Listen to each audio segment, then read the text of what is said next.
Hello everyone, welcome to the first of my 10-minute tutorial series here on my Minecraft channel. I'm your host, BJ, and today we are going to be sharing with you the fastest, and I'm not saying this with hyperbole, I'm not, the fastest nano farm for veggies in Minecraft. I guarantee it, or your money back. Now before we get into the build, let's talk really quickly about the crops that this farm will grow. It'll grow carrots, potatoes, wheat, beetroots, and sweet berries. And I'm not sure of any nano farm that'll actually grow all 5 of those crops, particularly at the rates we're going to be showing you here in just a sec. In terms of size, it's 4 by 3 by 3 tall. It'll go down 1 into the ground, and there is one spot that you need for a lever to be able to turn it off and on. But you can also reconfigure that on your own builds if you want to, but that's just roughly the size of it. In terms of rates, you have carrots coming in at about 800 per minute, or about 48,000 per hour. Potatoes are very similar to that 800 per minute, 48,000 per hour plus 6 poison per minute or so.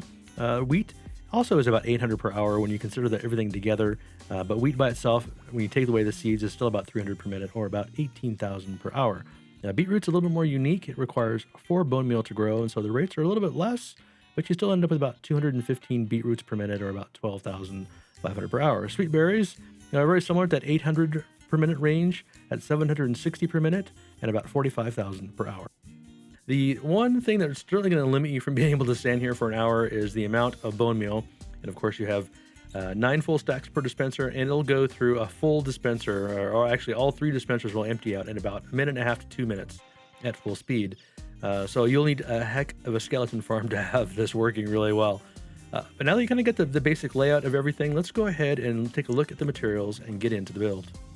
Now, in terms of materials, here are all the blocks you're going to need for this build. It's pretty straightforward, and there's a list down in the description if you want a little bit more information. But go ahead and take a screenshot of this if you need it. It's pretty simple and straightforward. Now, just to take a quick look at all the blocks you're going to need some solid blocks, a single stair, a slab, some sticky pistons, some observers, 4 dispensers, a powered rail, some redstone dust, a lever, and of course you're going to need a hoe, some bone meal, and some water to complete the build. Let's start off by looking at the one I've already built, just so you have a sense of what it looks like. And then come over to the area where you want to build, find the place where you want your farm. Go ahead and place 3 blocks on either side like that, and a stair right here.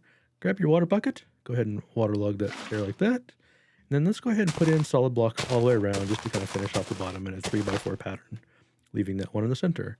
Let's put your dispensers on either side of the farmland, right like that right there. Perfect. And then grab your sticky piston in between these 2 dispensers, break that block out, and place a dispenser, and then grab your observer and face it into that dispenser, and then another observer on top facing the other direction. We're going to do solid blocks on either end, put a dummy block there, solid block, bust that one out. Now you're going to come over here and put in our sticky pistons up on top on either end like this, and an observer facing in that direction, then our powered rail, and then a couple more solid blocks right here, then redstone dust. Let's put one over here first, and then 2 on top of these blocks leading into that dispenser. Then our half slab on the bottom side right there. It's real important that you put it on that bottom side, because if it's on top, it won't function. It has to be on the bottom to create that dark environment. All right, let's grab a lever here. Come over and place it next to this observer, and then turn it on to make sure it's working. Looks like it's working good.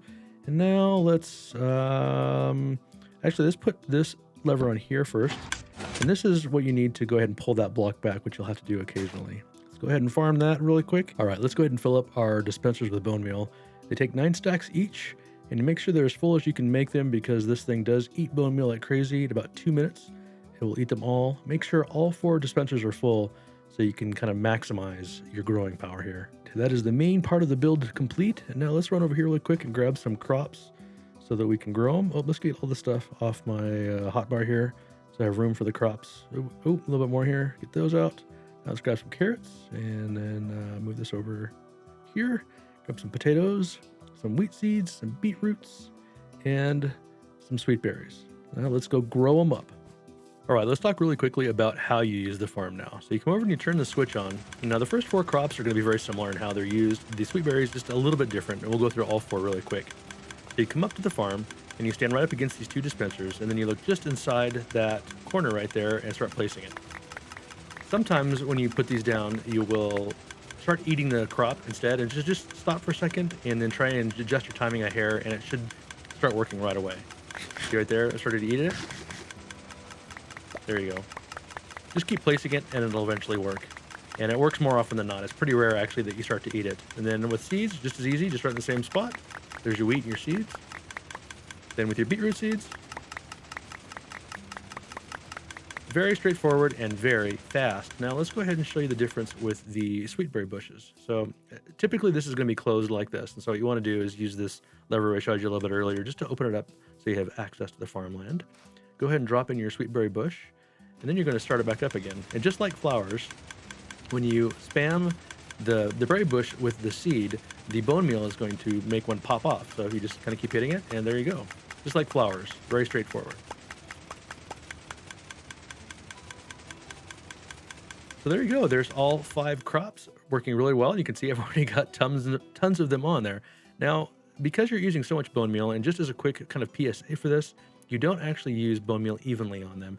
Typically, these 3 on these 3 sides are the ones that are going to run out more quickly.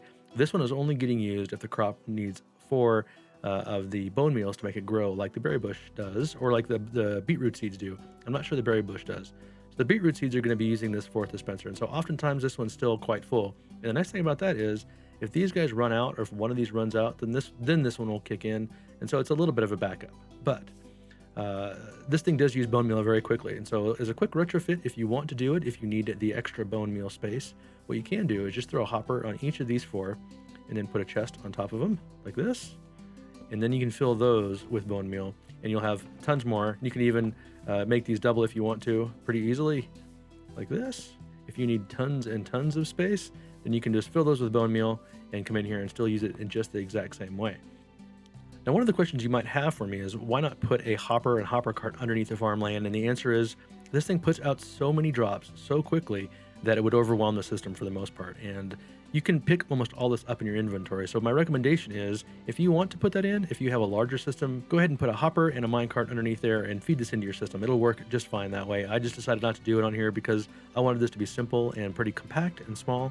And for the most part, as long as your inventory is mostly empty, you're going to be picking up all the drops anyway.